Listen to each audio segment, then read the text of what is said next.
नेपाली राजनीतिमा सन्त नेता भनेर चिनिने किशुनजी अर्थात् कृष्णप्रसाद भट्टराईको आज 97औं जन्मजयन्ती। प्रधानमन्त्रीको रूपमा उनी बालुवाटार बस्दा सुराही, ट्याङ्का र छाता साथमा थियो र बाहिरिँदा पनि यी तीनटा वस्तु मात्र। किशुनजी दोस्रोचोटि प्रधानमन्त्री भएको बेला सुविधाजनक बहुमत प्राप्त गरेको आफ्नै पार्टी नेपाली काङ्ग्रेसका 69 जना सांसदले अविश्वासको प्रस्ताव राखेका थिए। प्रतिनिधि सभाको बैठकमा विशेष समय लिँदै प्रधानमन्त्री भट्टराईले 15 मिनट लामो भावुक सम्बोधन गर्दै भनेका थिए, सम्भवतः यो सदनमा प्रधानमन्त्रीको हैसियतले मेरो अन्तिम सम्बोधन हुनेछ। अविश्वास प्रस्ताव दर्ता भएपछि प्रतिनिधि सभा विघटनतिर नलागी उनले खुसी साथ पद छोडेका थिए। संयोग त के छ भने अहिले प्रतिनिधि सभा भङ्ग गरेका प्रधानमन्त्री केपी शर्मा ओलीले उसबेला किशुनजीसँग हात मिलाउँदै भनेका थिए, मार्मिक मन्तव्य।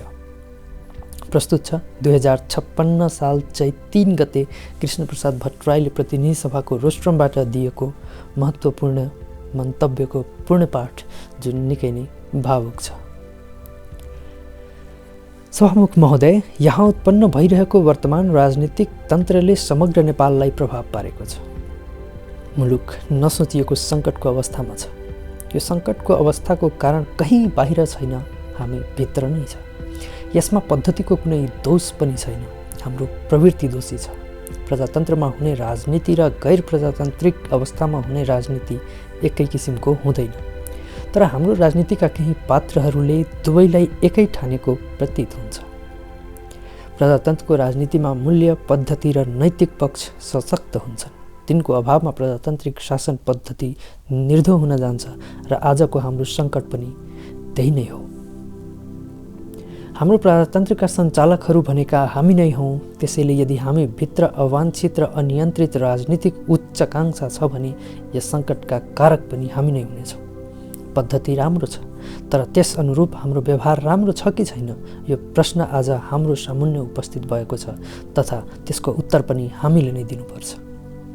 अहिले प्रधानमन्त्रीका रूपमा मेरो नेतृत्वमाथि सङ्कट आइपरेकोले त्यसबाट बच्न मै कुराहरू गरिरहेको छैन, किनभने मेरो राजनीतिको ध्येय प्रधानमन्त्रीको कुर्सीमा बस्नु थिएन। मेरो ध्येय प्रजातन्त्रको निम्ति र समृद्ध समुन्नत नेपालको निर्माण थियो। संयोग, परिस्थिति र नेपाली जनताको विश्वासका कारण म प्रधानमन्त्री भएको हुँ। त्यसमा अन्तरिम कालको प्रधानमन्त्री बन्नुमा सर्वोच्च नेता गणेश मानजीको सदिच्छा पनि समावेश थियो र त्यसपटक मैले आफूमाथि आएको जिम्मेवारी पुरा निष्ठा साथ सम्पन्न गरेको थिएँ।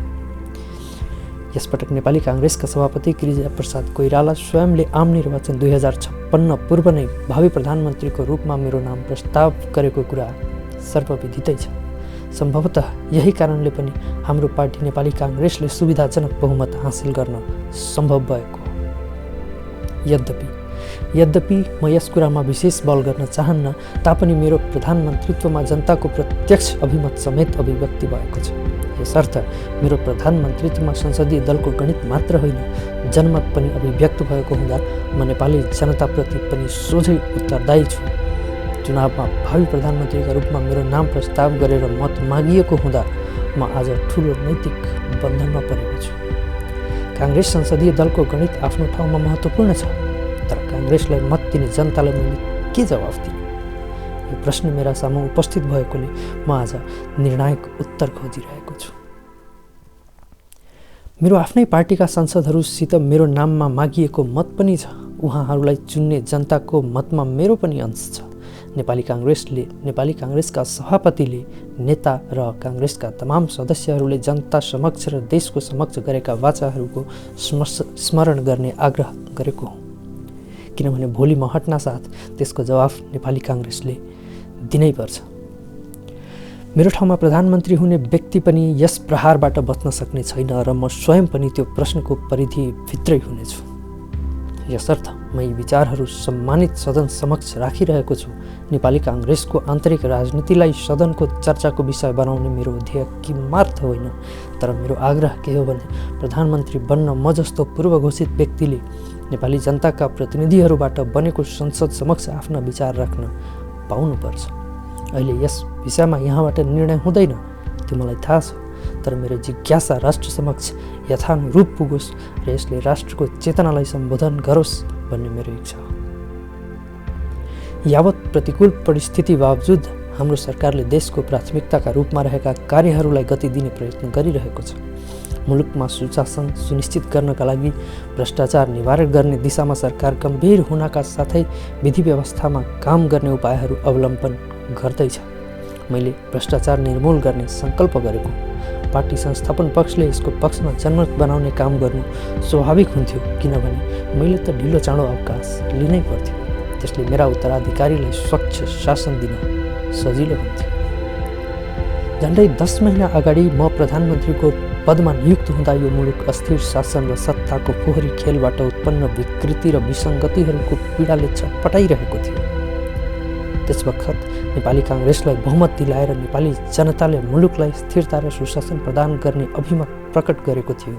नेपाली काङ्ग्रेसले मलाई प्रधानमन्त्रीका रूपमा अघि सारेर निर्वाचनमा प्राप्त गरेको त्यो जनादेशको पालना हामीले कति उत्तरदायित्वपूर्ण ढङ्गले गर्दै आयौँ, आफूले आफैसँग प्रश्न गर्नुपर्ने बेला भएको छ।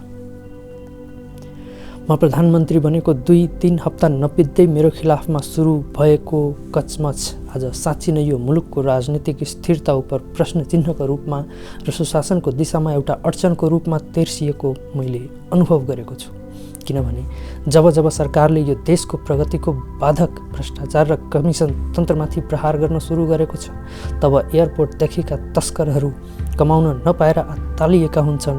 जब सरकार निमुखा जनतालाई न्याय दिने कार्यक्रम साथ सुशासनको दिशामा अगाडि बढेको हुन्छ, जब प्रतिपक्षका साथ सौहार्दपूर्ण छलफल गरेर यो देश सबैको साझा हो, त्यसैले सबै मिलेर व्यथिति हटाउँ, पारदर्शिता ल्याउँ अनि हिंसा र आतङ्क रोकौँ भनेर नयाँ नयाँ पहल सुरु भएका हुन्छन्, तब यहाँ अस्थिरताका ज्वारबाट किन उठ्ने गर्छन् मैले बुझ्न सकेको छैन। यो मुलुकमा 2052 सालदेखि सबैको चिन्ताको विषय बनेको कथित माओवादी जनयुद्ध र हिंसाको खेल खेल्नेहरू वार्ताको टेबलमा आएर समस्याको टुङ्गो लगाउन तयार भई जुन बेला प्रतिनिधि खटाइरहेका हुन्छन्, त्यही मौका पारेर अविश्वासको तानाबाना किन बुनिरहेको हुन्छ। आर्थिक वृद्धि दर, निर्यात व्यापार, मूल्य स्थिति, विदेशी मुद्राको सञ्चिति जस्ता आर्थिक परिसूचकहरूमा उत्साहजनक उपलब्धि विगत 10 महिनामा हासिल भएका छन्। मानवाधिकारको स्थापनाको तयारीमा छ। यसबीच वर्षौँदेखि नेपालको लागि टाउको दुखाइ बनिरहेको भुटानी शरणार्थी समस्या समाधानका लागि नेपाल भुटान वार्तामा धेरै प्रगति भएको छ।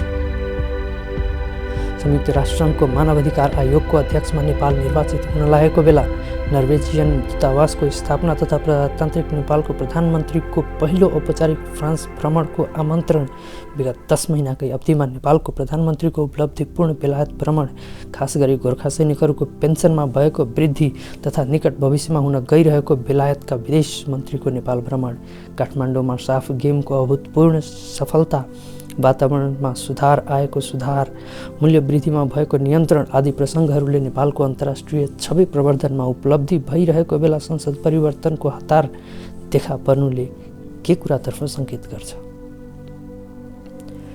देशभक्ति दण्डित हुने भीम मल्ल र भीमसेन थापाका कथा र व्यथाहरूको अभिशाप इतिहासबाट हामी नेपालीले कहिले गएर छुटकारा पाउने हो? के प्रजातन्त्रको लडाईँको तात्पर्य कुटिल राजनीतिका खेलहरूको विसर्जन र पारदर्शिताको प्रदर्शन होइन? हामी नेपालीहरूले 50औं वर्षदेखि राजनीतिलाई एउटा मर्यादाको सीमामा उभ्याउन र मूल्य एवं मान्यतामा आधारित गराउन प्रजातन्त्रको आराधना गरेका हौँ।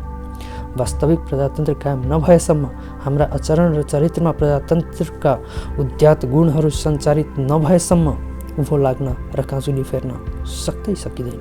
यो मेरो अटल विश्वास हो। यही विश्वासका खातिर मैले लगभग 60 वर्षदेखि अविराम सङ्घर्ष गरेको हुँ। एउटा विशुद्ध प्रजातन्त्रवादी र राष्ट्रवादी भएर उभिन खोज्दा मैले पटक पटक अनेक किसिमका घात प्रतिघात र अन्तर्घात बेहोर्नु परेको छ। तर पनि म विचलित छैन। भविष्यका सन्ततिहरूलाई सन्मार्गतर्फ उन्मुख गराउने आफ्नो कर्तव्यको पालन म निरन्तर गरिरहन चाहन्छु। मेरो जीवन मूल्य भनेको नै आस्थाको राजनीति हो। यदि आस्था र निष्ठाको राजनीति, सिद्धान्त र आदर्शमा आधारित राजनीति साँच्चीकै विसर्जन हुने हो भने भन्नुपर्छ यो राष्ट्रको भविष्य छैन र यहाँ प्रजातन्त्रको कल्पना पनि गर्न सकिन्न। त्यसैले म मुलुकभरका समस्त प्रजातन्त्रवादी र विशेष गरी नेपाली काङ्ग्रेस लगायत सबै राजनीतिक दलका साथीहरूलाई सचेत गराउन चाहन्छु कि त्यसतर्फ ध्यान दिउँ कि हाम्रो मिसन कतै हराउने त होइन, हाम्रो पहिचान नै विलुप्त हुने त होइन। मैले अब यो राष्ट्रको नेतृत्व नयाँ पुस्तामा जानुपर्छ भनेर प्रस्ताव गरेको त्यो यस निमित्त कि मुलुकले अब साँच्चीकै नयाँ मोड लिन सकोस्, यो राष्ट्रको दिन जनताले राहतको सास फेर्न सकोस्। सौभाग्यले हामीसँग केही त्यस्ता मानिसहरूको एउटा पुस्ता खडा छ जसले प्रजातन्त्रको मूल्यमा कहिल्यै कुनै सम्झौता गर्न जानेन, जसले कहिल्यै प्रजातन्त्रको विकल्प खोजेर भौतारिँदै हिँडेन। त्यो पुस्ताले आफ्नो सारा जवानीलाई जेल, नेल र प्रवासको हत्यारा कुनाहरूमा सहज समर्पण गरेको मात्र होइन, उत्तरदायित्व पाएका बखत जस्तै जटिल र कठिन खुड्किलाहरूलाई पनि कुशलतापूर्वक पार गरेर आफ्नो इमान्दारी, निष्ठा र क्षमताको प्रदर्शन गरिसकेको छ। यदि यो प्रजातान्त्रिक आन्दोलनको कुनै भविष्य छ भने त्यही पुस्ताको हातमा यो भविष्य सुरक्षित छ। हामी यहाँ कयौँ व्यक्तिलाई किटेर देखाउन सक्छौँ जसलाई कसैले पनि औलाद ठड्याउन सकेको छैन। इतिहासको परीक्षाबाट खरो उत्रिसकेको त्यो पंक्तिलाई पनि हल्का ढङ्गले प्रस्तुत गर्ने र अवमूल्यन गर्ने जुन खेल र प्रचारबाजी यहाँ चलिरहेको छ त्यो अरू केही नभएर नेपाली काङ्ग्रेसलाई नेतृत्वको सङ्कटमा पुर्याएर प्रजातन्त्रलाई नै कमजोर तुल्याउने एउटा षड्यन्त्र हो भनेर म स्पष्ट पार्न चाहन्छु। मेरो ध्येय प्रधानमन्त्रीको कुर्सीमा टाँसिएर बस्नु होइन, परिकल्पना पद्धतिको दिशा बदल्ने हो। त्यसका लागि म जुन र जति मूल्य चुकाउनु परे पनि चुकाउँछु। त्यस्तै नेपालको प्रजातान्त्रिक आन्दोलन र प्रजातान्त्रिक अभ्यासमा नेपाली काङ्ग्रेसले निर्वाह गरेको भूमिकालाई निर्वाध र अविच्छिन्न राख्न म अझै पनि जति त्यागको आवश्यकता छ त्यति त्याग गर्न तयार र सक्रिय रहनेछु। पार्टी एकताका लागि विगतमा मैले धेरै पटक जस्तै अपमान र तिक्तता सहेको छु, तर मेरो निवेदन छ, मेरो निष्ठाका विरुद्ध प्रयोग भइरहेको दुष्प्रचारसँग असहमति जनाउनु मेरो कर्तव्य हो भन्ने ठानेर आफ्ना कुरा राख्नमा आज सदनमा उभिएको। यसो भन्दा मेरो कसैका प्रति दुर्भावना छैन, यसर्थ मेरो यस सम्बोधनलाई अन्यथा नलिदिन म विनम्र आग्रह गर्दछु। मेरो आन्तरिक र हार्दिक इच्छा के छ भने हामी हाम्रो राष्ट्रियता र प्रजातन्त्रप्रतिको प्रतिबद्धताका साथ कर्तव्यनिष्ठ भई काम गरौँ। त्यसका लागि यदि सरकारको नेतृत्व परिवर्तनको आवश्यकता छ भने म हरहमेशा तयार छु। मैले जीवनभर मूल्यको राजनीति गरेको हुँ र प्रजातान्त्रिक मूल्य पद्धतिको रक्षाको लागि मेरो सेवा कति चाहिन्छ म त्यति अझै पनि गर्न तयार छु। नेपालको गौरव र प्रजातन्त्रको सम्वर्धन मेरो ध्येय हो, उद्देश्य हो र एकनिष्ठ विचार हो। मलाई विश्वास छ नयाँ समयको चुनौती थेक्न सक्ने पुस्ता तयार भइसकेको छ र त्यो पुस्ताको हातमा देशको नेतृत्व सुम्पने मेरो हार्दिक इच्छा पुरा हुनेछ। मेरा लागि मानिस कोही प्रिय वा अप्रिय छैन, तर पनि मेरा लागि नेपाल प्रिय छ, धेरै प्रिय छ। यसका साथै प्रजातन्त्र प्रिय छ र मेरो आँखामा समुन्नत नेपालको सपना छ। त्यो सपना नयाँ पुस्ताले पुरा गर्न सक्नेछ भन्ने मलाई पुरा विश्वास छ। सम्भवतः यो सदनमा प्रधानमन्त्रीको हैसियतले मेरो यो अन्तिम सम्बोधन हुनेछ। यस अवधिमा संसदका सभामुख, अध्यक्ष र विपक्षी दलका नेताहरू र मेरा आफ्ना दलका सबै साथीहरू समक्ष नेपाली जनता लगायत सबै माननीय सदस्यहरूले म प्रति प्रकट गर्नुभएको सहृदय र सौहार्दपूर्ण सहयोगका लागि हार्दिक आभार प्रकट गर्दछु र म आफ्नो पदबाट राजीनामा दिने अहिले नै श्री 5 महाराज धिराज समक्ष प्रस्तुत हुन गइरहेको कुरा माननीय सदस्यहरूलाई यही रोस्ट्रमबाट जानकारी पनि गराउँदछु। धन्यवाद। जय नेपाल।